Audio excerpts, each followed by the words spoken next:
Okay, this is English 201, week 2, part 8. Okay, this is going really well. So we got this sense of there's a bird funeral and all the birds are gathering, and some birds get to come and some birds don't get to come, and some birds have jobs, and why do they have jobs and why do they get the jobs that they get? Um, okay, let's keep going with this. So keep the obsequies so strict, meaning we got to obsequy is the funeral, so we got to be pretty strict about who gets to come and who doesn't get to come. All right. Let the priest and surplice. Oh, we did that already. Let the priest and surplice white that defunctive music can. So this bird knows about death music, and we want to make sure the requiem, that's the funeral song, we need to have that bird there. We don't want the funeral song to lack the swan, because the swan knows about death. This next stanza is really just the most confusing, and it took me forever to figure out. But and thou treble dated. Sorry, and thou treble dated crow, that thy sable gender makest, with the breath thou givest and takest, monks our mourners shalt thou go. So we like the crow, and the crow is allowed to come. What makes this confusing is a bunch of old bird mythology that we don't have nowadays. So treble dated means the crow was thought to live for a long time, so it's like triple old. Sable means black. Gender means kind. We use gender to mean men and women, but that means like kind of people, but it just means type. Um, so they had this idea that thou sable gender makest with the breast thou gives and takest. They had a weird idea. I don't even know how to explain this, but they had a weird idea that crows could make other crows with their breath. I don't know where people get weird bird mythology from, and I kind of don't care, and it's not super important. So don't even worry about it. But they had weird ideas about crows. The point is that the crow is very old and makes other crows, and the crow's allowed to come to the funeral. Amongst our mourners thou shalt thou go. So the crow's allowed to go. So by the way, some bird, I assume it's a bird, is telling all these birds, let this happen, let this happen, let this guy be in charge. Somebody is like basically planning the funeral, saying, let this happen, let that happen, let this other thing happen. And we never find out who the speaker of the poem is, but somebody who is, this poem, it's not Shakespeare, because it wasn't like Shakespeare talked to birds, but somebody is speaking the words of this poem. It's probably another bird telling all the birds what their jobs are. Okay. That's the end of the first part of the poem, because the next line here is here the anthem doth commence, and then there's a colon. So here the song that we're going to sing, or the poem, begins here, and then from here all the way down there, and then here, this is essentially a poem that is being read at the funeral. And then somebody else decides to read a poem at the funeral, and then the funeral's over and the poem's over. So we've successfully used summary and metaphor to understand the first section of the poem, which is about what birds get to go to the bird funeral and why. But we still don't know anything about the phoenix and the turtle. So again, the phoenix and the turtle, dove, they're both birds, were very, very in love, and they died. And now we're going to have a funeral for these dead birds. And at the funeral, somebody reads a poem, or they all sing a poem, or whatever. Poems used to be sung, so songs and poems are very closely connected here. So we've successfully done the first part of the poem. So now let's do the second part of the poem. The second part of the poem is real confusing, really confusing. It's like philosophically confusing, and students have a hard time with it. But I'll let you in a little secret. The poem basically says the same thing over and over again in different ways. So the vocabulary is tough, the philosophical ideas are tough, but once you figure out one stanza, like the next 8 stanzas make sense to you, because they're essentially just saying the same thing over and over and over again. Let's take a look. All right, this is where we're getting into the ideas in the poem, because just thus far we've been doing summary and metaphor, but now we're heading into theme and ideas here.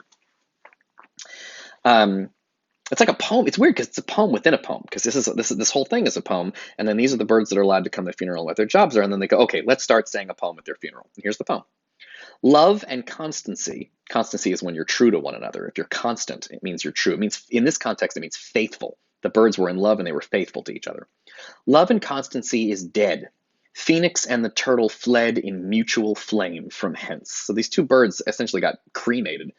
Love and constancy is dead. Phoenix and the turtle fled in mutual flame from hence. Hence means here. So the phoenix and the turtle, these two birds, are gone. And as a result, love and constancy is dead. It's an idea that it basically means that these birds were in love and they were faithful to each other. And now that they're dead, there's no more love in the world and there's no more faithfulness in the world because these two were the best at it. Obviously, that's an exaggeration. But the idea is that it's like when you get dumped and you feel like you're never going to fall in love again. Like you're in love with somebody and then you get dumped or they die and you're like, I'm never going to fall in love again. It's that these two birds were so in love that when they died, it's like nobody will. This was such a perfect love that now that these two birds are dead, there will never be love or faithfulness in a couple ever again. And this is how. And again, this is the day of the funeral, so people are a little amped up. Summary, right? They're a little intense. Sometimes at a funeral, you just feel like, oh, nothing will ever be good again. But people heal, they feel better. But right now at the funeral, everything's the fucking worst. These two birds are so in love and they're dead, and that means they were so faithful to each other and so in love that nowhere else in the world do faithfulness and love exist like this. All right, let's see what's next. So now here's where we get to the philosophy shit. So they're going to describe their love. Now the next block in this poem, really here and here, we're describing their love and how powerful they loved each other. So they loved as love in twain had the essence but in one. Two distincts, division none. Number there in love was slain. Now, by the way, these are the words that the penguin put on the funeral thing, on the gravestones of him and Penny. So they loved as love in twain had the essence but in one. Two distincts, division none. Number there in love was slain. All right, let's try this again.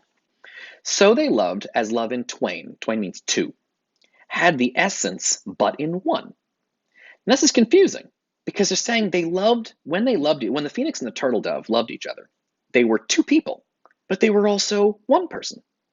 So they loved as love in twain, there are two of them, had the essence but in one. So it's like two creatures, but one essence. Two creatures, one essence. Once you understand those two lines, you will understand the entire next block of stanzas in the poem. They loved in twain, meaning in two, but had the essence but in one.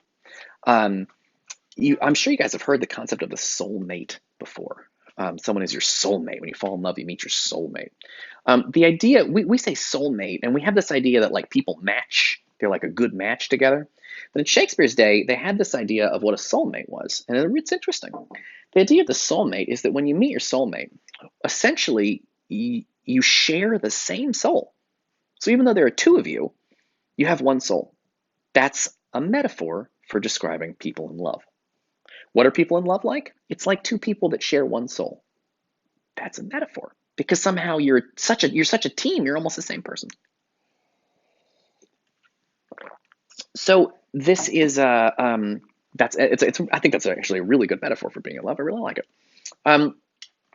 So once you understand that, it's a paradox because somehow they're two people, but also one person. They had this belief in ancient Greece, for example. In ancient Greece, they had this myth that in the old days, the ancient days of the gods, when mankind was first created, that they essentially were these they had two heads and four arms and four legs and shit, and that the gods cut them in half. And that's why human beings have one head and two arms and two legs. But that when you meet your soulmate, you're meeting that other half of you that got cut off by the gods because they were scared of, four-legged, four-armed people with one giant soul. So that when you meet someone, when you meet your soulmate, you're essentially meeting the other half of your soul. So the idea is these birds share a soul. And that creates a paradox because, in science, in math class, they'll tell you, look, are there one or are there two? You're not allowed to go, it's both. But in poetry, you are allowed to go, it's both. And that's what's happening here. Are there one or are there two? Well, there are two, the phoenix and the turtle dove. But they're soulmates, they share one soul. So even though there are two, the phoenix and the turtle dove, there's also only one. They're so together, so faithful to each other and so in love. They share one soul. And so somehow they're both two and one at the same time. And that is what the whole next section of the poem is going to say over and over and over and over again in slightly different ways. But this idea of sharing a soul and somehow being two and one at the same time is a metaphor for love, where you're obviously two different people, but you're so intimately connected, you're like one person. I'll see you in the next video.